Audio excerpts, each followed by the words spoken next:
าะอยู่ตอนนี้ก็ได้วันนี้เด้อโดยสบายดีใช่จะเปิดแผ่นนะหมอแก้วฮะจะเปิดแผ่นเปิดบ่แม่โดย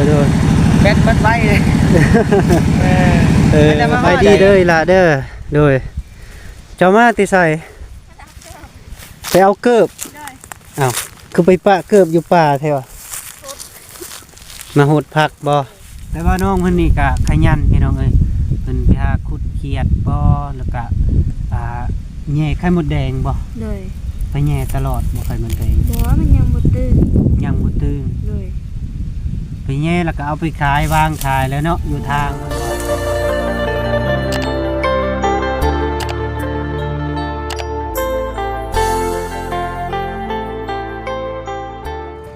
สบายดีเด้อและสวัสดีพ่อแม่พี่น้อง FC เบิดสุขสุขคนเนาะ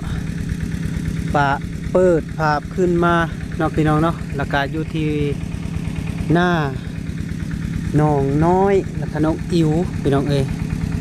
ซื้อลาวกับน้องอิ๋วซื้อลิ้นพี่น้อง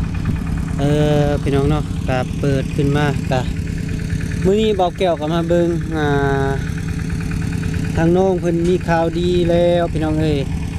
ได้น้ำมาด้านแล้วมีผู้ใหญ่ใจดีเพิ่นพาเงินมาให้แล้วก็เจาะน้ำมาด้านให้เพิ่นพี่น้องเนาะตอนนี้เพิ่นก็ยังทางสร้างเพิ่นเจาะน้ำก็ยังบ่แล้วพี่น้องเนาะยังบ่แล้วแล้วก็สิไปถามสร้างเพิ่นเนาะยังอีกจักเม็ดเนาะ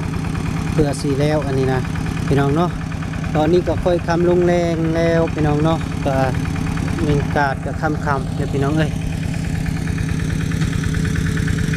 ก่อนเบาแก้วสิไปเบิ้งแล้วก็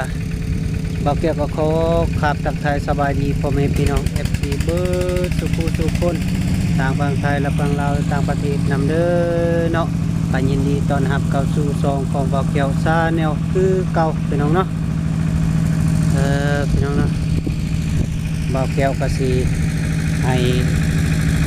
พ่อแม่พี่น้องไปเบิ่งเนาะไปพี่น้องไปเพราะว่ามันมีคำแล้วเนาะแล้วก็ไปเบิ่งน้ำกันเนาะเป็นจังไดเนาะก็สิไปทำสร้างเพิ่นเนาะโอเคพี่น้องไปดูกันเลย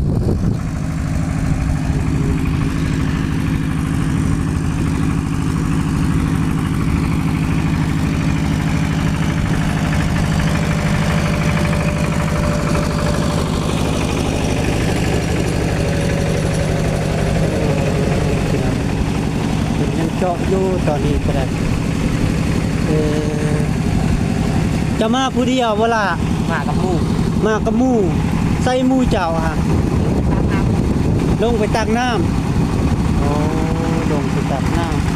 ำเลยยังอีกกับประมาณจักเม็ดยังอีกนะลงมาแล้วนะโดย30 บาท30 ปลายยังอีกเป็นกาว่าจักเม็ดสาวเนาะยังอีกสาวเม็ดบ่27 นั่นนะสบายดีเด้อบ่าวนี้เด้อโดยสบายดีใช่จะเปิดแผ่นนะหมอแก้วฮะจะเปิดแผ่นเปิดบ่แม่โดยแบตมัดไว้เลยขอบใจแม่แล้วกะนัดกันกับลูกพี่เพิ่นเลยเพิ่นยังแวพุ่นแวเบิ่งน้องเพิ่นขายเฮ็ดว่าซั่นทางลุงเฮิมมาส่งไปบอกเพิ่นนะเพิ่นไปเบิ่งบ่เทื่อก็สิได้เจอบ่เพิ่นว่านะไปเบิ่งก่อนถ้าโดนปานนี้ก็คือสิเจออยู่เพิ่นว่าทีมงานไปใส่เบิดเจ้าก็ยังบ่เคยเจอลุงเฮิมบ่กะเคยเจออยู่เทื่อนึงอยู่บ้านน้องไสผ้ามาแล้วทีมงานออกไปหมดแล้วโดยบาวนิ้วกับบ่ตูนยังเหลือเบานิ้วบ่ตูนโดยน้องเพิ่นไปใส่ล่ะเพิ่นไปรถพักว่าซั่นรถชวนพักกันชวนโมงโดยเดี๋ยวเฮาสิไปคุยนำน้องเพิ่นเด้อโดยสบายดีเบาแก้วก็ตามไปหาน้องอีกเนาะพี่น้องเนาะเพราะว่าน้องเพิ่น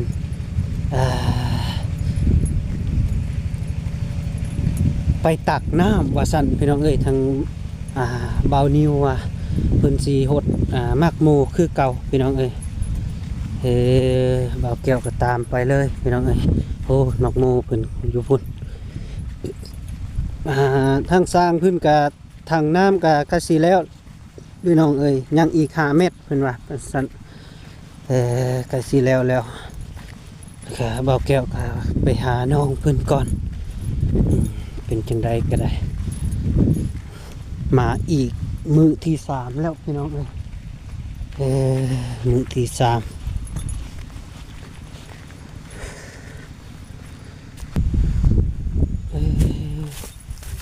แล้วพี่น้องเอ้ยเห็นแต่คุมื้อนี้บ่เห็นคนพี่น้องเอ้ยจักน้องเพิ่นไปใส่เนาะแต่น้องเพิ่นก็หดอยู่เด้นี่หดอยู่มักโมอันนี้มักถั่วเนาะทางเบาลีก็หดซอยเนาะเมื่อวานนี้ก็ได้พี่น้องนะน้องมันกำลังย่างมาพี่น้องเอ้ยจังมาแต่ใส่ก็ได้สบายดีเด้อล่ะเด้อโดยเจ้ามาแต่ใส่ไปเอาเกิบอ้าวคือไปปะเกิบอยู่ป่าแท้วะมาหดผักบ่โดยแล้วบ่หดผักนะ มีข่าวดีแล้วเนาะวันนี้เนาะเลยสิบ่ได้ตักน้ำติไก่นะเนาะดีใจเพิ่นอยู่บ่ดีใจเนาะดีใจแฮงเนาะทางนาบ่าวก็ยังดีใจแฮงเห็นน้องไปตักน้ำบักไก่นี่เนาะไปอาบกับผู้ไก่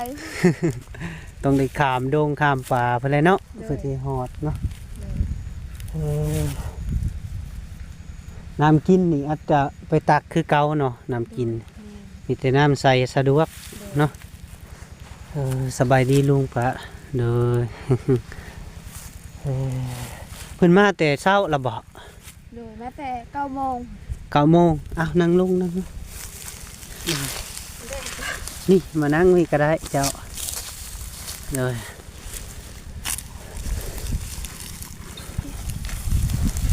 เพิ่นมาแต่9 โมงเพิ่นบ่ โดย กินข้าวกินน้ำละบ่ กินแล้ว ได้ย่างกินให้เพิ่น ได้รับซีน ลาบซีนไผซื้อลาบซีนมาให้ เบาไล่ บ่าวไล่บ่าวนิ้ว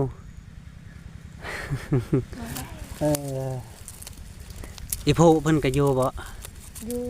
จับอยู่ อีมีเด้คือบ่เห็นมี ได้แม่นั่งหันดิ มีนั่งอยู่หุ่นบ่ โดยดิ อ้าวสงสัยเพิ่นหาก็มาแต่ตักน้ำบ่จัก โดย ม ปู่มายืนเบิ่งหาเสือที่เจ้า โดย ดาว โดยโดยแต่9 โมงปานนี้ยังบ่แล้วเนาะ โดย น้าเบาไปเจาะอยู่บ้านน้องอึงน้องตันพอดี3 โมงแล้ว3 โมง4 โมงประมาณนั้นแหละอันนี้5 โมงกว่าแล้วได้นี่เนาะ นอนเลย เลยก็เพิ่นว่าก็ยังอีกบ่ดนก็สิแล้วเพิ่นว่า โดย อีกประมาณ5 เมตรนี่แหละประมาณนั้น ดีค่ พอดีค่ำเนาะ ำโดย ก็อย่าเพิ่นแหละเนาะเพิ่นก็มาเฮ็ดเวียกคิดจะได้ซะเนาะ โดย คิดว่ามันสิง่ายได้เนาะคันว่าเจาะบ่นี่คือสิง่ายเนาะมันเป็นบ่อน้ำเนาะ แม่ อันนี้มันบ่แม่นบ่อน้ำมันอยู่โคกเนาะ แม่อยู่โคกอยู่โนน แม่นอยู่โคกอยู่โน่นว่าซั่นแล้วก็เนาะทำอิฐน้ำบ่าวก็ว่าสิบ่ได้มาแหละทางลูกพี่เบาลี่เพิ่นว่านิดจะได้กลับไปเบิ่งนํกันเพิ่นว่าน้ำบ่าวก็เลยแวะมาโดยแต่ว่ามื้ออื่นเช้านี่น้ำบ่าวสิได้มาแต่เช้า โดย โดยก็มันอื่นดอกน้ำเบาสิพาเจ้าไปตัดไม้สีเห็ดหัวนะปลูกผัก โดย เลยเรื่องผักในผักยังน้ำเบาสิจัดการเองตรงนี้นะ โดย เลยจะให้เจ้าปลูกแล้ววันนี้ผักใหญ่ยังเพื่อได้เก็บกินหั่นนะ โดย เลยเนาะเจ้ายังบ่ทันมีผักกาดเนาะ นั่ง อย่างเนาะ สร้างเพิ่นก็กินแล้วบ่เขา กินแล้ว กินนำกันบ่ เพิ่นกินตั้ง5คือว่าข้าวกล้องเพิ่นว่าเพิ่นอาย อ่ะเป็นหยังแล้วก็คืออาย อายผู้สาวงามบ่จักแม่นบ่ เพิ่นบ่อยากข้าวกล้องเพราะว่ายามผู้สาวเพิ่นเห็นเพิ่นน่ะ โอ้ยันผู้สาวเพิ่นเห็น โดย โอ้ปกติก็ให้เพิ่นเห็นแล้วดีเนาะเป็นผู้ดังเนาะไปเจาะน้ำบ่อนี้บ่อนนั้นแล้วเขาก็อันน่ะฮู้จักหลายเนาะ โดย ก็แจกเบอร์ไปนำแหละเนาะโอ้ก็คือน้าบ่าวนี่เนาะแจก ตาบ่ เออยังยานผู้สาวเนาะ โดย เลยเออคือน้าบ่าวนี่อยากให้เขาเห็นทั่วโลกพุ่นแหละ เพิ่นก็ยังยานผู้สาวเห็นอีกเนาะก็บ่เป็นหยังเนาะ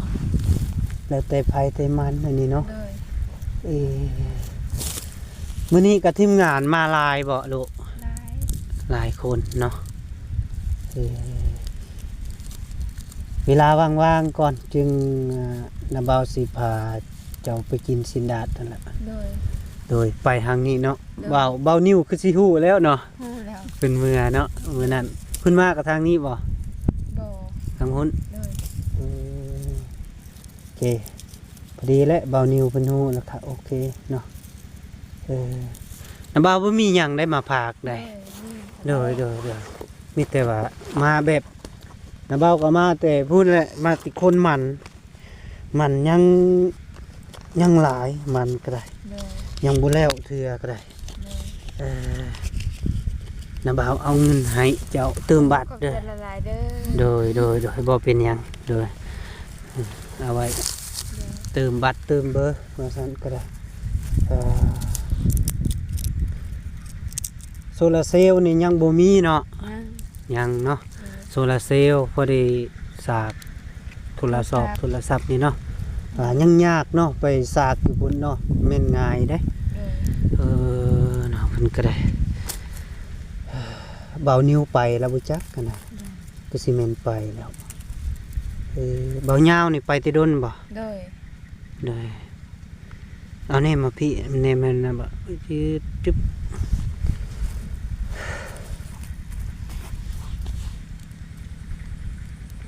จะหน่อยเบาลีเพิ่นก็มา โดย เพิ่นมาก็ได้สังนาเบาก็นัดกันเพราะว่าปะกันบ่ได้กับเพิ่นก็ได้มีหยังก็ติดต่อหากันตลอดเด้อ โดย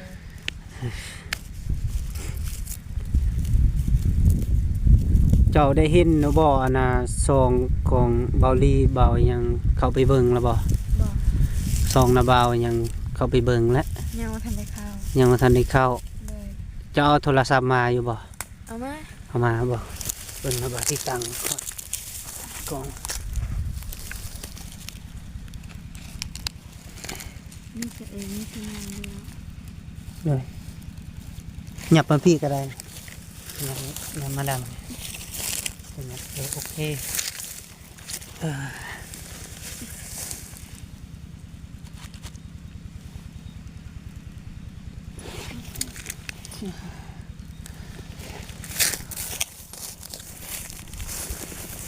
สบายดีเด้อพ่อแม่พี่น้องสบายดีวันนี้กลับมาพบมาพอกับน้องอีกเทื่อหนึงพี่น้องเนาะกลับมาเบิ่ง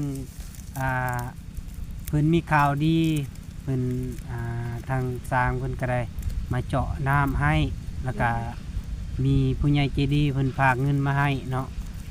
เจาะน้ำให้น้องเพิ่นเนาะ ทางเบาแก้วก็ดีใจหลายๆพี่น้องเอ้ยก็ได้เพราะว่าน้องเพิ่นนี่ก็หาบน้ำบักใกล้เติบพี่น้องเอ้ย1 กิโลเมตรพุ่นแหละขันไปก็ได้เพราะว่านะเบาแก้วก็ได้ไปเบิ่งแล้วพี่น้องเอ้ยย่างไปจนปวดขาพุ่นแหละน้องเพิ่นก็ไปหาน้ำก็เก่งอยู่แต่ว่าน้องเพิ่นนี่ก็ขยันพี่น้องเอ้ยเพิ่นไปหาขุดเขียดบ่แล้วก็แย่ไข่มดแดงบ่ โดย ไปแย่ตลอดบ่ไข่มดแดง บ่ว่ามันยังบ่ตื่น ยังบ่ตื่น โดย ไปแย่แล้วก็เอาไปขายวางขายแล้วเนาะอยู่ทางเพิ่นบอก แม่น คือติเก่าหน้าบ่าวนี่ขี่รถผ่านไปผ่านมาก็บ่เห็นเจ้า หาก็ออกขาย หาก็ออกขาย โดย จักเทื่อแล้วจะออกไปขายบ่ ประมาณ2เทื่อนี่ สองเทื่อแล้ว โดย อ๋อสองเทื่อ ได้ซองเทื่อนี่มีผู้สนใจเลยเนาะปรับบัดนี้เนาะ มานาบาวสิเข้า สัญญาณเพลงสัญญาณสัญญาณบ่มีบ่ มีสองสิได้ได้ ซองภายในเจ้า ทางสุดสัญญาณขึ้น สัญญาณก็บ่อยากขึ้นซองเบานิ้วอันนี้ซองเบาลีเด้อนาบาวสิเข้าเบาลีนี่เบาลีสะพานบุญนี่แหละ เลย ติดตามเพิ่นเก็บกะเห็นเจ้าอยู่นี่คลิปเนี่ยนี่น้องกิ๊กอันนี้ เลย พี่เจ้าอยู่พี่อันนี้ทั้งสองนาบาวเด้อ เลย บาวแก้วมีหยังกะติดต่อหากันก็ได้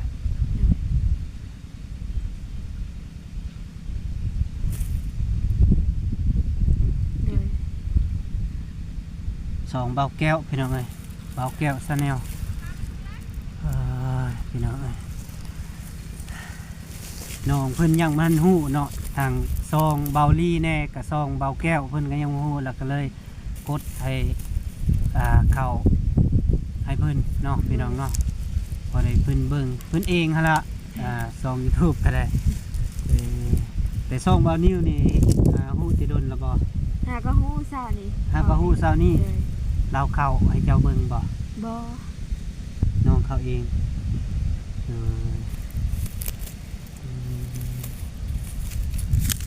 มื้อนี้บ่เช้านี้เจ้าบ่ได้ออกไปขายบ่ บ่ บ่ได้ไป เลยบ่ได้ไปก้านเลย บ่ได้ไปการเลย ได้ ลักษณะแนวใดบ่ได้ไปการนี่มีอันกินแล้วบ่ บ่มีแบบอันน่ะมาเด้บางเทื่อกะบางมื้อกะ8:30มื้อกะเจ้ามื้อเลยกะ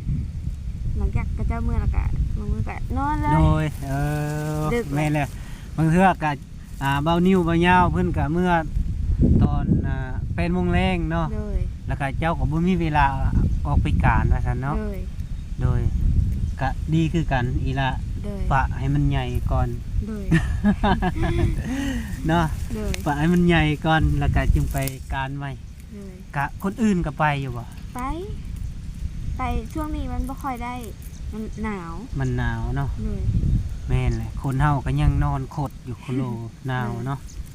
เป็นไดเดี๋ยวนี้ผ้าห่มผ้าปกมีแล้วบ่ บ่มี บ่มี แต่ทรงเสื้อนี่มีเหรอเสื้อผ้ายังบ่มีโอ้มีหยังกะน้าเบามาหาอีกมือไม้แล้วก็น้าเบาสิพาเจ้าลงไปเลือกเองเด้อเสื้อผ้าอันหยังก็ได้ เลย อยากได้แบบใดก็เอาเลย เลย แล้วก็น้าบ่าวก็สิพาเจะไปกิน เลย หม้อกระทะ เลยดีใจเลย โดย ดีใจล่วงหน้าบ่ เลย เลยแล้วก็กินเล็กๆน้อยๆกะ เลย น้าบ่าวก็มาส่ง เลย ก็อยากขายอีแม่ได้ลงไปนำเนาะ เลย ยันอีแม่เราบ่ลงดอกบ่มีรถไป เลย กินจากสุดก็แล้วแต่เจ้ากินได้ส่ำใด เลย น้าบ่าวก็สิซื้อให้ดอก เลย เออ ดีใจไว้ท่า โดยแต่ว่าผ่านมายังบ่ทันเคยกินบ่กับหม้อกระทะนี่บ่เคยนะ เห็นแต่กระเจ้ากินยาก ยากเนาะ เลย เห็นแต่กับเจ้ากิน เลย เห็นกับเจ้ากินมันเป็นอะไรสิกินหม้อกระทะ เออก็จึงไปเบิ่งตัวจริงเนาะ เลย แล้วจึงกินน้ำกัน เลย กินกุ้งแน่แล้วก็จากโลจากใดเนี่ยก็ เลย อิ่มแล้ว เลย คือน้าเบาเลยกินบ่ได้หลายเลยน้าเบากินบ่ได้หลาย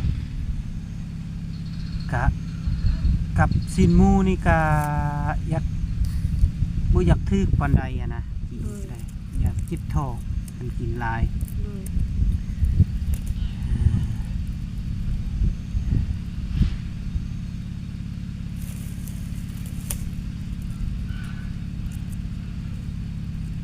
ผู้ใดมา ยังบ่ทันมีภัยเนาะ เลย ยังแต่เบาไล่ โดย เบาไล่ขี่รถน้ำไผ่มา ที่รถจักร รถจักรคือบ่เห็นรถจักรแล้ว เพิ่นออกแหละ เพิ่นออกเมื่อแล้วบ่คือเห็นเรามาถ่ายอยู่พี่นี่เลยแบบพี่เนาะยันเราไปพุ่นเนาะ โดย ไปบ้านน้องอีพุ่นละก็โชคดีเนาะนาบ่าวมากะเวลาว่างๆเนี่ย โด ก็ ย คันว่านาบ่าวมานี่กันนาบ่าวเห็นคนหลายแล้วก็เพิ่นถ่ายนาบ่าวบ่สู้ถ่ายได้ โดย เพราะว่าเกรงใจเพิ่นน่ะนะอยู่ไสก็ตามนาบ่าวนี่ก็ได้ โดย คันไปนำบ่าวลี่คือกัน โดย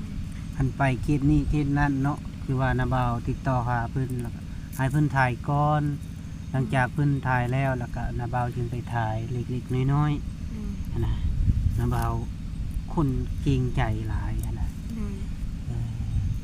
แบบเอาใจหมู่ก่อนนะ จึงเอาไปทำลัง โด นะ ยขอดเป็นขอดไป โดยค่อยเป็นค่อยไปจังสั้นนั่นแหละ โดย ได้กลับไปน้ำเพื้นตลอด โดย เอาเกียรติขึ้นก่อน โดย อยู่ใส่ก็ตามนาบ่าวเนี่ยเคยเฮ็ดเวียกน้ำไปน้ำกันนะแบบว่าไปอยู่ใส่ก็ตาม ไปเจอกันบ่นี้บ่นั่นนะเฮ็ดเวียกให้เพิ่นเฮ็ดก่อนเพิ่นแล้วก็นาบ่าวจึงไปเฮ็ดน้ำหลัง โดย คืออยู่ห้องคอมมันยังบ่ต่างๆนะไปเฮ็ดคือว่าพิมพ์เอกสารบ่ โดย แล้วก็ให้เพิ่นพิมพ์ก่อน โดย หลังจากเพิ่นเฮ็ดเวียกแล้วละเอียดเพิ่นกวดแล้วก็นาบ่าวจึงเข้าไป โดย แบบนั้นได้คันบางเทื่อก็นาบ่าวเข้าก่อนแล้วก็เพิ่นมานำหลังก็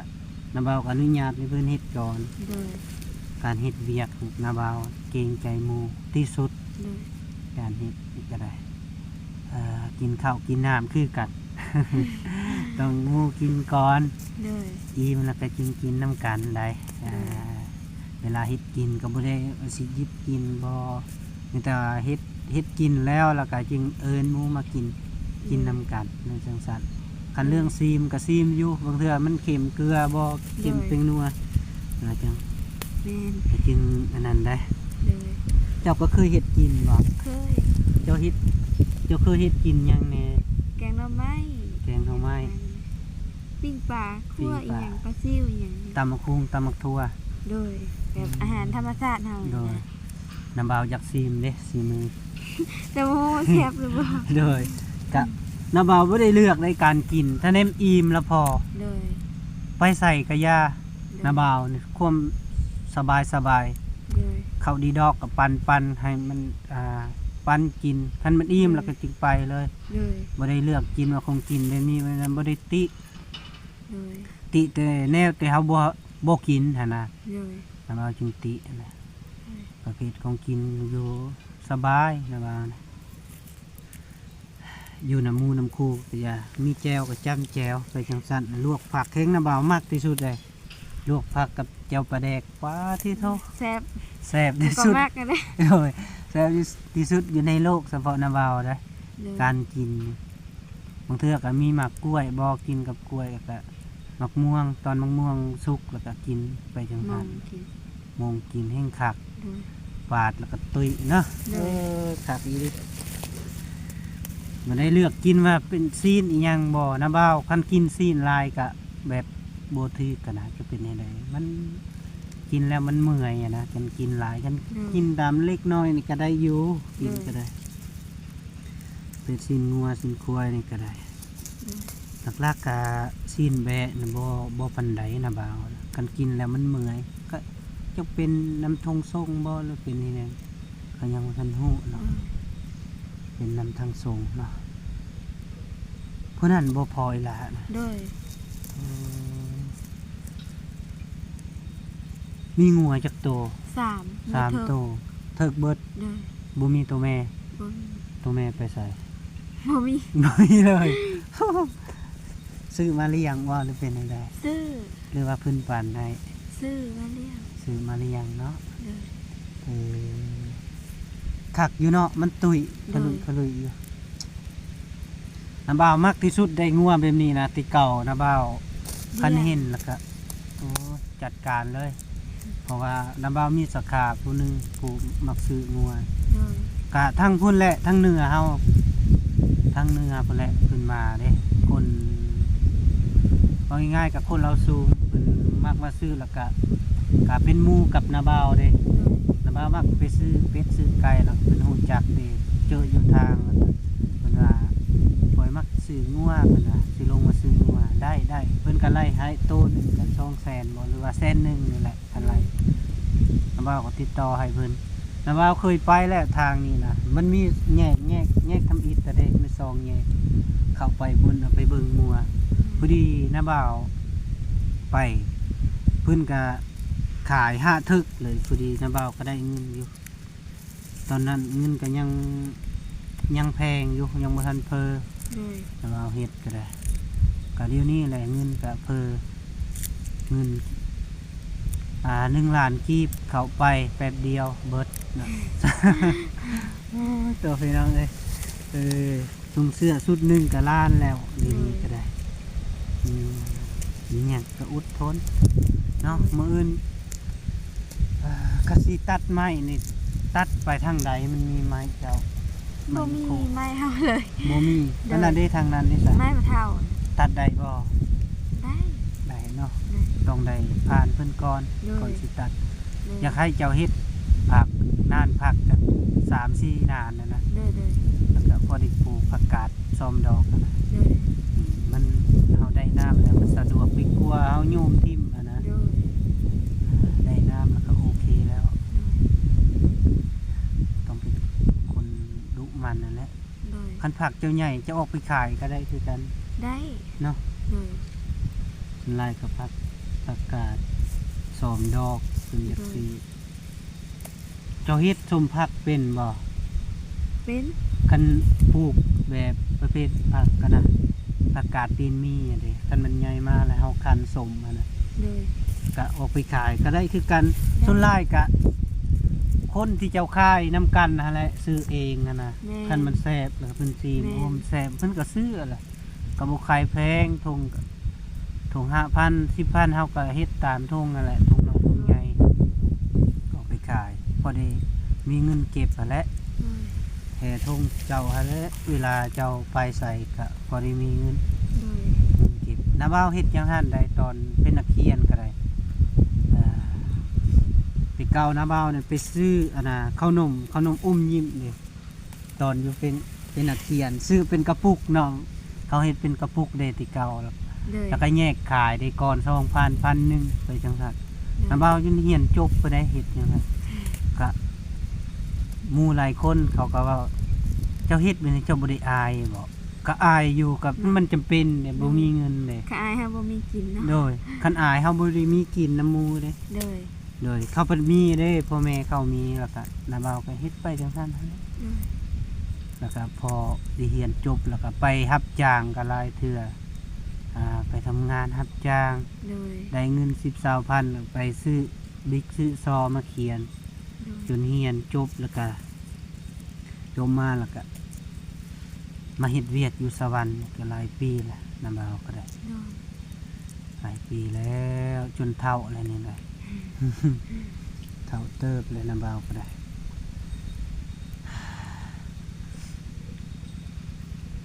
เอามิแต่ว่าจังซั่นเด้อน้าบ่าวก็สิกลับปะแล้วมื้อนี้เด้อมันค่ำแล้วน้าบ่าวมีเวียกอยู่เพิ่นก็โทรหาทางพุ่นแหละแล้วก็น้าบ่าวสิได้กลับ เลย เด้อ